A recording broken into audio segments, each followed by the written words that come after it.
Kliff Kingsbury has been hired as the new offensive coordinator of the Washington Commanders heading into the first year of the Dan Quinn era. So he's going to have full control of the offense. Now, I'm a little bit worried about that. And today, I'm going to tell you why I'm worried about Kliff Kingsbury as the offensive play caller of this football team, particularly with a rookie quarterback most likely on the way. But before we get into today's action, get down there in the comments section and let me know to kick off today's show.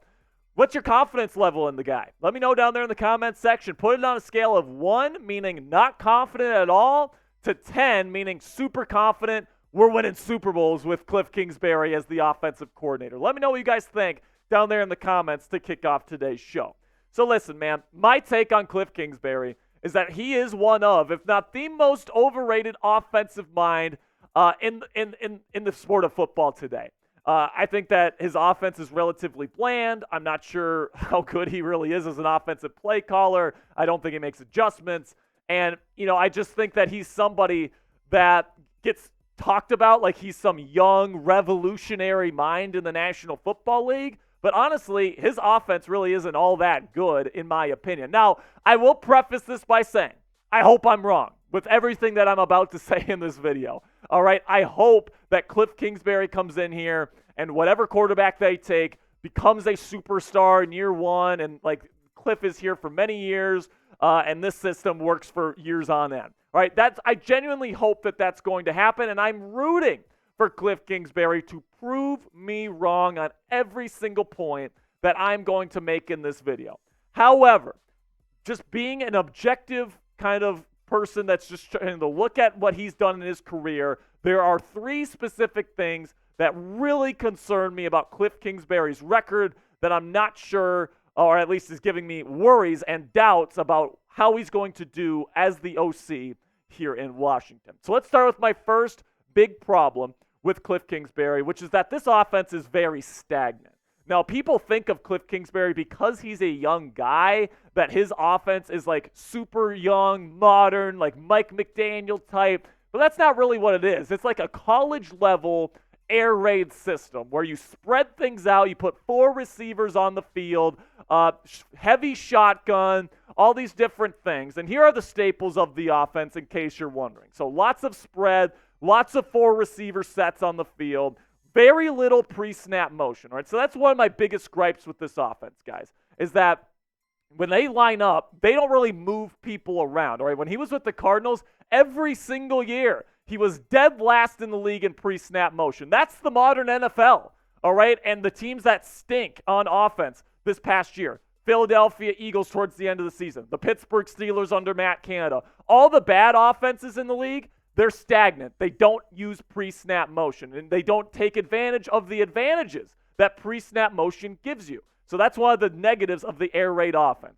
All right, also, there's a ton of screen passes, man. There's not a whole lot of creativity. There's not a whole lot of unpredictability. Like, it's just not a whole lot of stuff where you're like, man, that is super creative and modern and all these different things. All right, so lots of quick game stuff, alert deep shots. Like this is college level stuff that he ran in Arizona that is super predictable. You pretty much know what's going to happen before it happens. And it's not a modern pro NFL offense. All right, you look at the best offenses in the National Football League today. A lot of them really utilize play action. Kliff doesn't really do that. Pre-snap motion. Kliff really doesn't do that. So there's a lot of stuff in this offense that really, really worries me, especially transitioning it to an NFL offense and confusing NFL defensive coordinators. That really has me concerned heading into year one with him as the offensive play caller.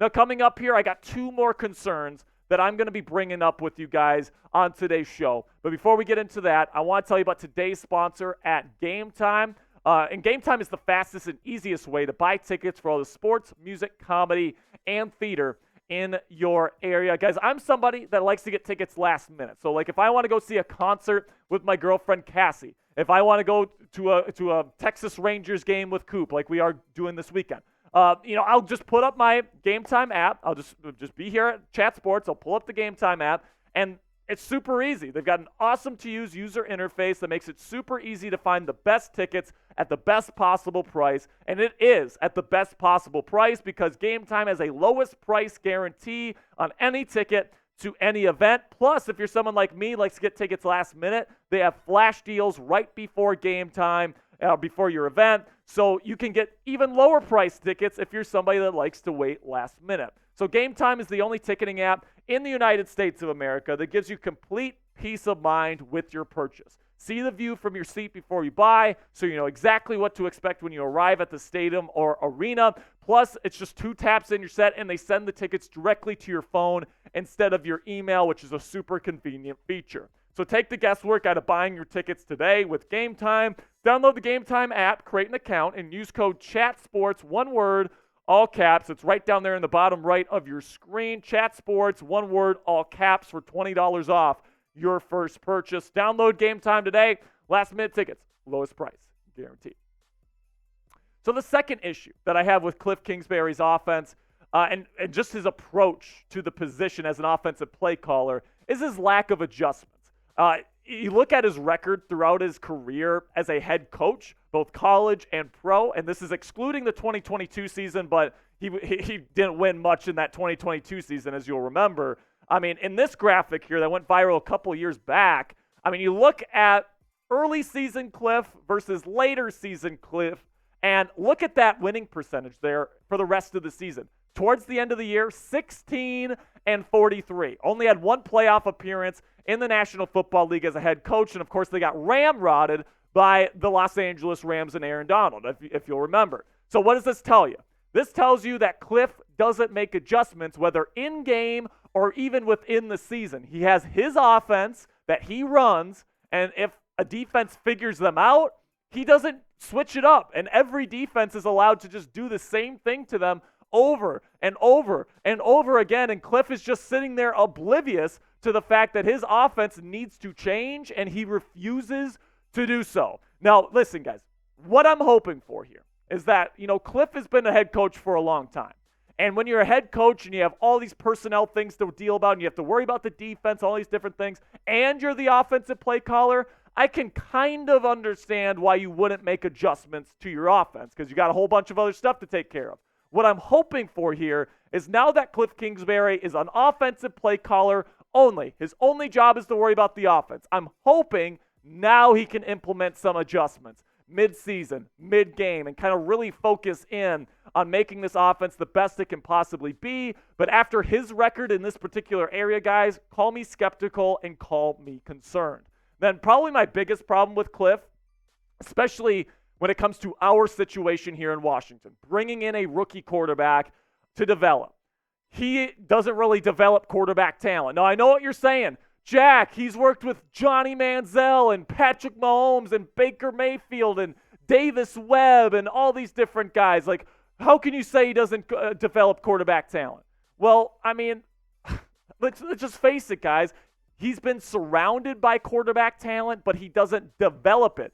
Patrick Mahomes is the greatest quarterback of this generation, arguably of all time. And he had a losing record with him, and he made him look like a super raw prospect that most people were predicting was going to be a bust in the National Football League. He didn't develop his footwork. He didn't develop his mental processing. You just let him go out there and just play recess football. And remember, Patrick wasn't Patrick Mahomes until he got with Andy Reid there in Kansas City. He had to sit an entire season in Kansas City to become the Patrick Mahomes that we know today because guess what? His college coach didn't develop him. So, I mean, with Kliff Kingsbury, I think the most overrated aspect of him as a coach is that people say he's a quarterback guru because he's been surrounded by talented quarterbacks that can make plays outside the pocket and outside of structure. And they say, well, the only reason why he could do that is because of the coach. No, all right, the coach is supposed to coach footwork, accuracy, mental processing, all of these guys. Even Mayfield out of Texas Tech wasn't perfect that way.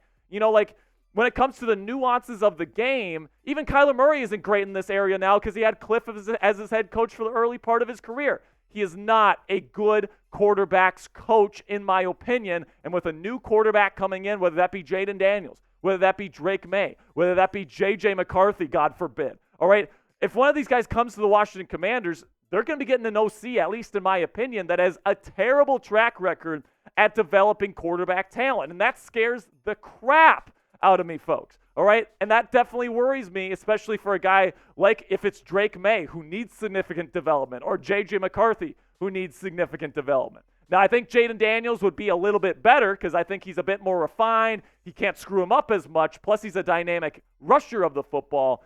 But, man, this lack of a track record of developing quarterbacks when they're young definitely scares me, and it's something that could sink Kliff Kingsbury and whoever the Commanders take at number 2 in the draft this year.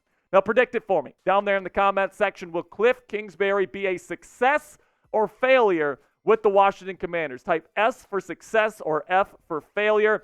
Personally, guys, I think he's probably going to be a failure as much as I don't want him to be. I want him to have success. I hope he proves me wrong. I hope he can develop a quarterback, all these different things, and I hope, his offense evolves. But the track record just simply doesn't point to that, at least in my opinion. And if he's able to turn over a new leaf, that'll be really good for the Washington Commanders, and I'll be rooting for him. I'll be rooting for whatever quarterback they end up taking, and I really, really hope, like I've said for the millionth time in this video, I'm wrong in this video. But as an objective NFL analyst, looking at this guy's track record, it definitely scares me quite a bit. So make sure you guys click that subscribe button right now because we're going to be covering and being honest about this all the way through of the Kliff Kingsbury era as the offensive coordinator. So make sure you click that subscribe button right now for more Commanders news and rumors coverage all throughout the 2024 offseason.